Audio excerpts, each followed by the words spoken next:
శ్రీమాత్రే నమ. జయ గురు దత్తాత్రేయ నమ. ఈ వీడియోలో మనం మే 18వ తారీఖున కుంభరాశిలో ప్రవేశిస్తున్నటువంటి రాహుగ్రహ ప్రభావం వివిధ రాశుల వారి మీద ఏ విధంగా ఉండబోతుంది అని తెలుసుకుందాం. అసలు ఈ యొక్క మానవ జీవితంపై గత జన్మ కర్మ ఫలితాలను ఈ జన్మలో అనుభవించే విధంగా ఈ రాహుకేతువులు ఈ జాతకుల మీద ఎక్కువ ప్రభావాన్ని చూపడం జరుగుతూ ఉంటుంది.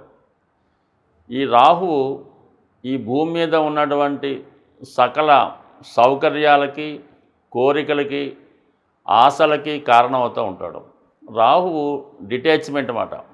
ఏదైనా ఒక బంధాన్ని స్వీకరించడం, ఆ బరువు బాధ్యతలు మోయడం, విపరీతమైనటువంటి ఆశలకి, కోరికలకి, వ్యామోహాలకి ఈ రాహుగ్రహం కారణం అవుతూ ఉంటుంది. వారి వారి జన్మజాతకంలో రాహు ఉన్న ప్రాంతాన్ని బట్టి, అంటే రాహు ఉన్న రాశిని బట్టి, ఏ గ్రహంతో కలిసి ఉండే దాన్ని బట్టి ఆ జాతకుడి యొక్క అభివృద్ధి, అతని యొక్క కోరికలు, ఆశలు, ఆశయాలు, పతనం ఇవన్నీ కూడా రాహుగ్రహ ప్రభావం బట్టే ఉంటుంది.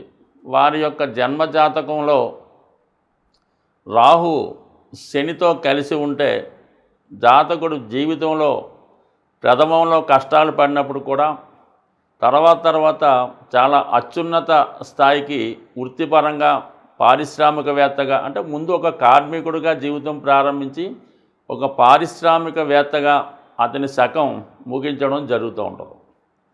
అదే రాహువు గురుగ్రహంతో కలిసినప్పుడు జాతకుడు తన యొక్క నిజాయితీని పాడు చేసుకొని వివిధ రకాల అలవాట్లకి, వ్యసనాలకి, బలహీనతలకి లోనై ఇంచుమించుగా 36 సంవత్సరాల వరకు కూడా పతనావస్థ చెంది దాని తర్వాత జీవితం అభివృద్ధి చెందడం జరుగుతూ ఉంటుంది. అంటే సాధారణంగా ఒక విద్యార్థి జీవితం పాడైంది, ఒక వివాహ వ్యవస్థ పాడైంది, ఒక వ్యాపారం నష్టపోయాం, ఒక వ్యవస్థ పాడైందంటే ఈ గురు రాహులు కలిసినటువంటి ఈ గురుచండాల యోగం కూడా కారణమవుతూ ఉంటుంది. ఎక్కువగా మనిషి జీవితంలో సుఖ సౌఖ్యాలు అనుభవించాలన్నా, బాగా పతనావస్థ చెంది అనేక రకాల జైలు శిక్షలు కానీ, అనారోగ్య సమస్యలు కానీ పొందాలంటే ప్రధానం రాహువే కారణమవుతుంటాడు. అందుకనే నిరంతరం రాహుగ్రహం గోచార రీత్యా అయితేనే, దశల రీత్యా అయితేనే సాధారణంగా మనం దాన్ని గమనిస్తూ ఎప్పటికప్పుడు రాహుగ్రహం చెప్పిన విధంగా మనం నడుచుకుంటూ తగు పరిహారాన్ని చేసుకోవడం వల్ల రాహు యొక్క అనుగ్రహం ఉందంటే జాతకుడు సాధారణ స్థాయి నుంచి కోటీశ్వరుడు అవ్వడం జరుగుతుంది. అదే రాహుగ్రహం కోపానికి గురయ్యారంటే చాలా పతనావస్థకి గురై చివరి జీవితం జైల్లో కానీ, బాగా రోగాలతో హాస్పిటల్లో కానీ మరణానికి కూడా రాహువే కారణమవుతుంటాడు. ఏదేమైనా ఒక వ్యక్తి జాతకం సంతోషంగా, ఎటువంటి నిందలు లేకుండా, ఎటువంటి జైలు శిక్షలు, రోగాలు లేకుండా ఒక మంచి పేరుతో నడవాలంటే రాహుగ్రహ స్థితి చాలా ఇంపార్టెంటు. అందువల్లనే మనం ఇప్పుడు రాహుగ్రహం ఏ విధంగా ఏ రాశుల వారికి ప్రభావం చూపుతుందో తెలుసుకునే ప్రయత్నం చేద్దాం. ఈ వీడియోలో మనం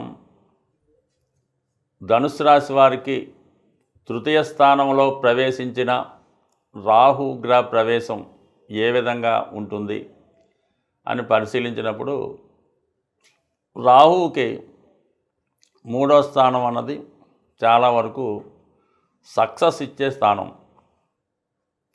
ఇంతకాలం చాలా నిజాయితీగా, ఎవరిని ఇబ్బంది పెట్టకుండా, ఎవరిని బాధ పెట్టకుండా అందరితో మంచిగా వెళుతున్నటువంటి ధనుస్సు రాశి లేదా ధనుస్సు లగ్నం వారు ఈ రాహు 3వ స్థానంలోకి రావడం వల్ల ఒకేసారి వారిలో ఉన్నటువంటి అసలైనటువంటి ధైర్యాన్ని, వారిలో ఉన్నటువంటి సమయస్ఫూర్తిని, ఒక విధంగా కోపాన్ని అనొచ్చు, ధైర్యం అనొచ్చు, నాయకత్వ లక్షణాలు అనొచ్చు, ఇవన్నీ ఒకేసారి విజృంభించడం వల్ల ఏదైనా పెద్ద సమస్యని చిటికలో సాల్వ్ చేసే విధమైన ధైర్యం వస్తుంది. మరి స్వాతంత్ర సమరంలో ఈ భగత్ సింగ్, అల్లూరి సీతారామరాజు ఇటువంటి వాళ్ళు కూడా ఇదే లగ్నం ఇదే రాశిలో జన్మించి బ్రిటిష్ సామ్రాజ్యాన్ని ఏ విధంగా ఇబ్బంది పెట్టి వాళ్ళ పతనానికి కారణమయ్యారో అటువంటి ధనుసు రాశి వారు చాలా ఓర్పుగా సహనంగా ఉంటారు.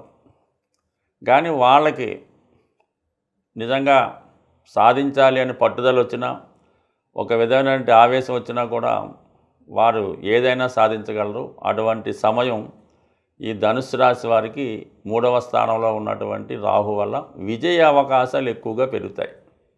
అది ఏ రంగంలో ఉండడం అండి, ఆ రంగంలో దూసుకెళ్లే స్వభావం కనబడుతూ ఉంటుంది. ఎక్కువగా వీళ్ళు విద్యా సంస్థలు అనుకుందాం, లేదంటే ఎండోమెంట్ సంబంధించింది ఏదైనా దైవానికి ఆధ్యాత్మికానికి సంబంధించిన దేంట్లో అయినా పక్కవారిని డామినేట్ చేసి వీరే అభివృద్ధి పరంగా వెళ్ళే అవకాశం ఉంది. సాధారణంగా మరి వీళ్ళ ఉన్నటువంటి ఒక లీడర్షిప్ క్వాలిటీ పైకి రావడం జరుగుతూ ఉంటుంది. గొప్ప వాళ్ళతో పెద్దవాళ్ళతో పరిచయం ఏర్పడుతూ ఉంటుంది. ఇప్పటిదాకా శత్రువులుగా వీరికి ఎగ్నెస్ట్గా ఉన్నవారు వీరి సహాయం కోరి వారు సమస్యలను సాల్వ్ చేసుకునే విధంగా ఈ జాతకుడికి తనలో ఉన్నటువంటి ప్రతిభ గుర్తింపు రావడం జరుగుతూ ఉంటుంది. అలాగే కొంతమంది ఏంటంటే ఎక్కువగా ఏదైనా కొత్త వారితో పరిచయం ఏర్పడి అది వేరే విధంగా కూడా వీళ్ళ దాన్ని మార్చుకోవడానికి కూడా అవకాశం ఉంటుంది. అంటే ఒక ధైర్యంగా ఏదైనా చేయగలరు. అంటే రాహు ఎప్పుడు కూడా కొంతవరకు అందులో కొంత అవినీతి, అలాగే మన సాంప్రదాయాలకు విరుద్ధంగా చట్టానికి లోబడి కాకుండా చట్టానికి బయట ఉండే విధంగా ఏదో ఒక విధంగా ఇబ్బంది కలుగుతూ ఉంటుంది. కాబట్టి సాధారణంగా వీళ్ళు న్యాయానికి లోబడి వెళ్తేనే మంచిది. ఏమాత్రం అన్యాయంగా వెళ్ళినా ఇబ్బంది పడే అవకాశం ఉన్నది. అలాగే ఇంతకాలంగా మీకు వివాహం జరగకుండా ఏదో విధంగా ఆలస్యం అవుతున్నా ఈ సమయంలో మీకు వివాహ ప్రయత్నాలు కూడా ఫలిస్తాయి. అందులో ఏదో ఒకటి అంటే ఏదో ఒక డాషింగ్ అండ్ డేరింగ్ తీసుకుంటారు అన్నమాట. అప్పటిదాకా ఏమన్నా ఇష్టపడుతూ ఉంటారు, మరి ఏదో పెద్దల కార్యక్రమం వల్ల వద్దంటూ ఉంటారు. కానీ ఈ సమయంలో ధైర్యంగా నిర్ణయం తీసుకొని వివాహం చేసుకోవడం కానీ ఈ విధంగా కొన్ని వస్తుంటాయి. అయితే కొన్ని విమర్శలు కూడా ఎదుర్కోవడం జరుగుతూ ఉంటుంది. ఈ కొన్ని న్యాయాన్ని ఎవరినో రక్షించాలనే ఉద్దేశంతో మీ ఫ్రెండో మీ చుట్టమో మీ బంధువో మిమ్మల్ని ఆశ్రయిస్తాడు. వాడికి ఏదో ఇబ్బంది కలిగింది అని మీకు ఆశ్రయిస్తే మీరు వాడు చెప్పిందే నిజం అనుకొని వాడు పక్కన పనిచేసి వాడికైతే విజయాన్ని సాధిస్తారు, వాడి సమస్యని పరిష్కరిస్తారు. అయితే మీకు దానివల్ల కొద్దిగా అపకీర్తి చెడ్డ పేరు కూడా రావచ్చు. అందువల్ల ఏదంటే ఏదన్నా ఒక పని చేసే ముందో ఒకరికి వకాల్తా పుచ్చుకునే ముందో అందులో నిజానిజాలు తెలుసుకొని ప్రవర్తించాలి తప్ప వాడు చెప్పింది ఆ న్యాయమని మీకు తోచింది ఆ న్యాయం అనుకుంటే మాత్రం చాలా ఇబ్బందికర పరిస్థితులు ఏర్పడే అవకాశం ఉంది. కాబట్టి ఏదైనా ఒక పని చేసే ముందో ఒక కార్యక్రమాన్ని ఒప్పుకునే ముందో అందులో ఎంతవరకు నిజాయితీ ఉన్నది అన్న విషయాన్ని తెలుసుకొని ముందుకెళ్తే మంచిది తప్ప లేని పక్షంలో ఇబ్బందులు కలగవచ్చు. అయితే ఈ సమయంలో కొన్ని అనుకోని ప్రమాదాలు అలాగే కొన్ని యాక్సిడెంట్లు కూడా జరిగే అవకాశం ఉంది. కాబట్టి ఏదన్నా అతి దూకుడు అతి ఉత్సాహం తగ్గించుకొని ఎప్పుడూ ఉన్నట్టుగానే మీరు సాధారణంగా వెనక ముందు ఆలోచించి ముందుకెళ్తేనే సక్సెస్ అన్నది మీ వరకు అనుకూలంగా ఉంటుంది. ఏదైనా గ్రహం మనకి ఇబ్బంది పెట్టినా లాభాన్ని ఇచ్చినా మనం దాన్ని అనుకూలంగా మార్చడం బట్టి ఉంటుంది.